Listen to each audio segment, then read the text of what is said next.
Welcome to the Explainer.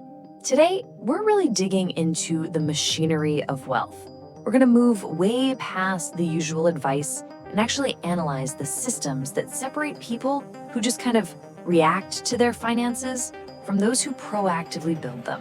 It's all about the blueprint that turns financial drift into deliberate, structured success. Okay, this slide just lays it all out, doesn't it? It's a perfect contrast between two totally different ways of life.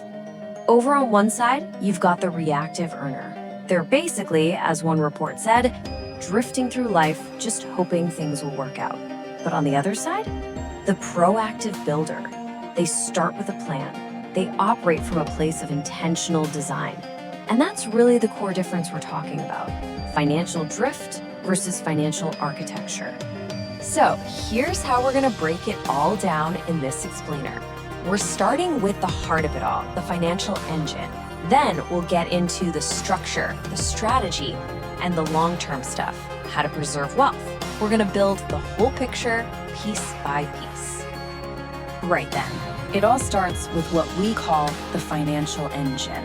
And this engine, well, it's powered by two fundamental forces: the incredible, almost magical power of compounding, and the rock-solid stability of income diversification. You can think of these as the twin turbines of creating real wealth.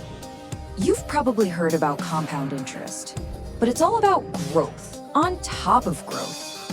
You know the classic analogy, right? It's like a snowball rolling downhill.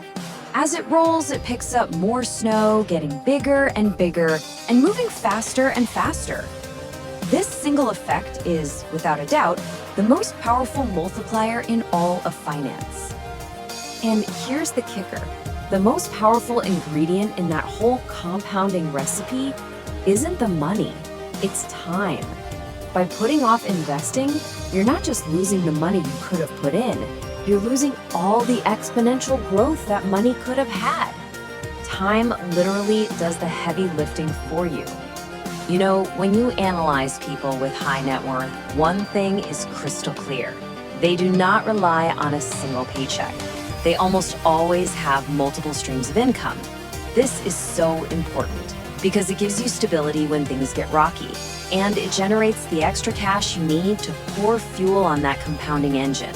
And as those streams grow, well, protecting them becomes the next big step. Which brings us perfectly to the idea of architecture. See, this isn't just about making money. It's about building a fortress around the money you make. We're talking about using legal entities to protect your assets and to tune up your financial engine for maximum tax efficiency. Okay, this is a huge mistake, a really foundational error.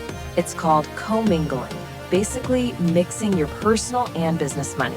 When you do that, you can completely destroy the legal protection that an LLC is supposed to give you.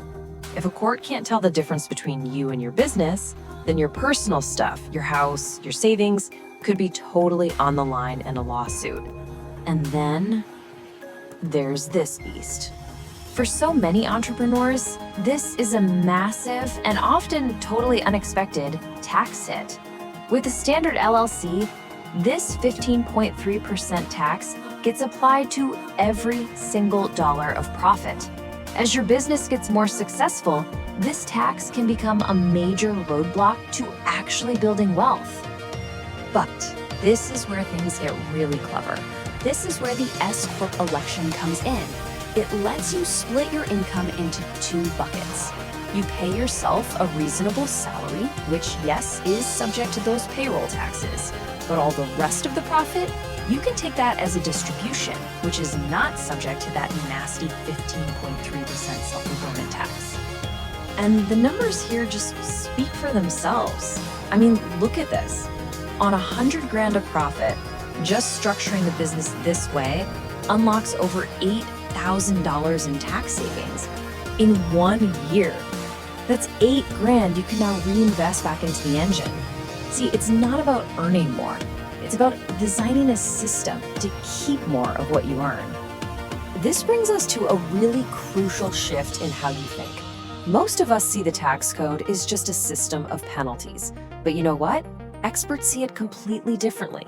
They see it as a map of government incentives that rewards you for doing things the economy needs, like providing housing or creating jobs. It's a map, not a minefield. So how in the world can you have an asset that's making you money every month, but on paper, it's actually losing money? It sounds totally backward, right?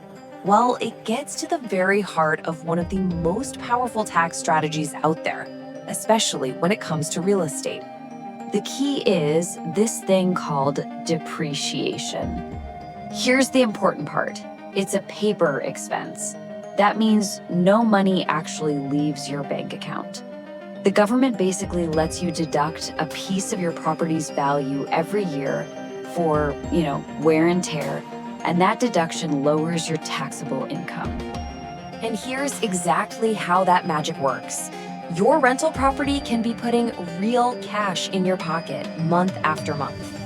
But after you subtract that non-cash expense for depreciation, on paper, it can actually show a taxable loss. And the best part? You can often use that paper loss to lower the taxes you owe on your other income, like from your job. It's incredible. Okay, so you've built all this wealth. Now what? We're moving to the final phase of the blueprint. You've got to make sure that wealth is transferred efficiently to the people you care about and not just eaten up by taxes. This is where that long-term planning becomes absolutely essential. Now listen closely, because this is arguably one of the single most powerful rules in the entire tax code for building generational wealth. What it does is it essentially allows the taxable capital gain on an asset that's gone way up in value, like a house or stocks, to be completely 100% erased when it's inherited. The difference this makes is just monumental. Look at the numbers. If you gift that asset to your kids while you're alive, they get stuck with your original cost basis, and they face a massive tax bill on a $400,000 gain. But if they inherit that exact same asset after you pass away, the cost basis steps up to what it's worth now, and that $400,000 taxable gain, it just vanishes. Poof, gone. And that's what shows you why this kind of strategic planning is so critical. It's the same asset, but just by transferring it in two different ways, you get a wildly different tax result. A simple lack of knowledge right here could literally cost a family hundreds of thousands of dollars. So let's bring all these threads together now. We've talked about the engine, we've talked about the architecture, the tax incentives, and how to preserve it all. Now let's assemble the whole thing into one cohesive blueprint for building wealth strategically. This right here, this is the whole framework. It summarizes that massive shift in thinking we've been talking about. It's about going from being a passive passenger in your own financial life to being the active architect of your financial future. Each of these steps builds on the one before it, creating this powerful, integrated system.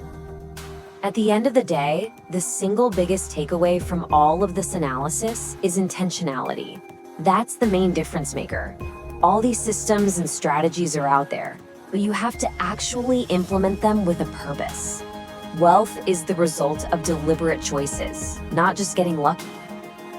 And so we'll leave you with this final thought to chew on.